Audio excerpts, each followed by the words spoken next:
মহাবিদ্যালয়খনৰ বহু কেইগৰাকী প্ৰাক্তন শিক্ষাৰ্থীয়ে অসম মাতৃৰ গৌৰৱ বৃদ্ধি কৰিছে।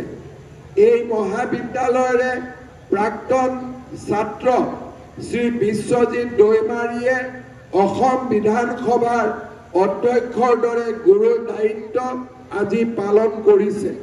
মহাবিদ্যালয়খনৰ বহু কেইগৰাকী প্ৰাক্তন শিক্ষাৰ্থীয়ে ৰাজ্যৰ বিভিন্ন মহাবিদ্যালয় বিশ্ববিদ্যালয়ত শিক্ষকতাৰ সন্মানীয় বৃত্তিত জড়িত হোৱাৰ লগতে অসমৰ কলা সংস্কৃতিকে ধৰি ন্যায়িক আৰু প্ৰশাসনিক ক্ষেত্ৰলৈও বৰঙণি যোগাইছে। যোৱা সময়ছোৱাত গোৰেশ্বৰ মহাবিদ্যালয়ৰ শিক্ষাৰ্থীসকলৰ সফলতাই অঞ্চলটোৰ লগতে আমাৰ ৰাজ্যকো গৌৰৱান্বিত কৰিছে। প্ৰধানমন্ত্ৰী নৰেন্দ্ৰ মোদী ডাঙৰীয়াই 2047 চনৰ ভিতৰত ভাৰতক এখন বিকশিত ৰাজ্য গঢ়াৰ বাবে সপোন দেখিছে।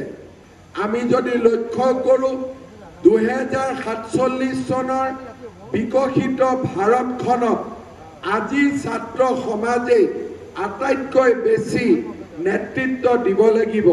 আমাৰ শিক্ষাদানৰ প্ৰক্ৰিয়া সলনি হৈছে আৰু আজি আমি সমস্ত জ্ঞানৰ ভাণ্ডাৰ আমাৰ মোবাইলটোতে আমি পাব পাৰোঁ, কাৰণ আমাৰ আৰ্টিফিচিয়েল ইণ্টেলিজেন্স বা আমাৰ বিভিন্ন ধৰণৰ আধুনিক শিক্ষা ব্যৱস্থাই আমাৰ বিশ্বৰ পৰিৱৰ্তনৰ যিটো বাট তাক অধিক খৰতকীয়া কৰিছে।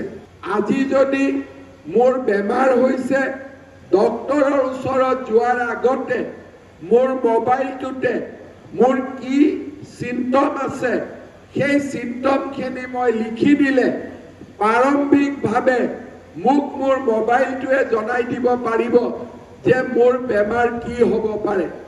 মোৰ যদি ডাক্তৰে মোক এখন প্ৰেছক্ৰিপশ্যন দিছে, সেই প্ৰেছক্ৰিপশ্যনখন মোৰ বেমাৰৰ লগত মিলে নে নিমিলে আৰ্টিফিচিয়েল ইণ্টেলিজেন্সৰ জৰিয়তে মই দুবাৰ পৰীক্ষা কৰিব পাৰোঁ। অৰ্থাৎ টেকনলজিয়ে আমাৰ চিন্তাধাৰাতকৈও আগত গৈছে।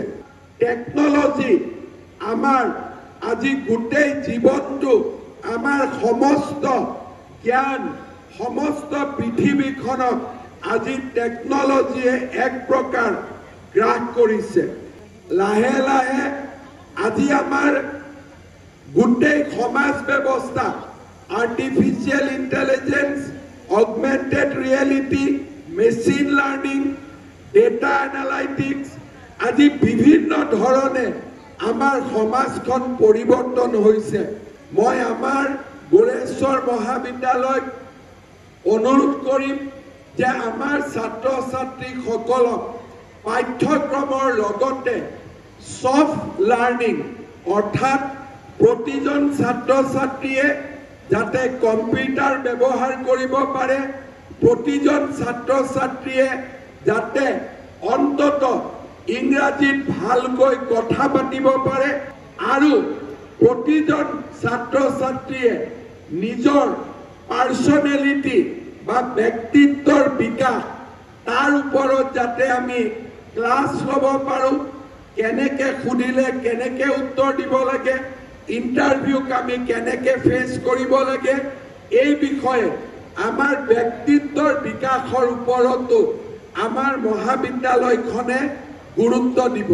মই আপোনালোকক গোৰেশ্বৰ মহাবিদ্যালয়ক সায়েন্স ষ্ট্ৰীম চৰকাৰীভাৱে মই দিয়াৰ প্ৰতিশ্ৰুতি আজি আপোনালোকৰ ওচৰত মই নিশ্চিতভাৱে দিছোঁ। এই বছৰৰ শেষৰ ফালে আপোনালোকৰ মহাবিদ্যালয়ত বিজ্ঞান শাখাৰ বাবে পদৰ অনুমোদন আমি নিশ্চিতভাৱে দিম। গোৰেশ্বৰত বহুদিনৰ মূৰত আহিছোঁ। দিলীপ শইকীয়া ডাঙৰীয়া মোক কৈছিলে যে আমাৰ ৰেলৱে লাইনৰ ওপৰত ফ্লাইঅভাৰ বনাব লাগে। ভৱেশ কলিতা ডাঙৰীয়াই মোক বহুদিনৰ পৰা কৈছিলে।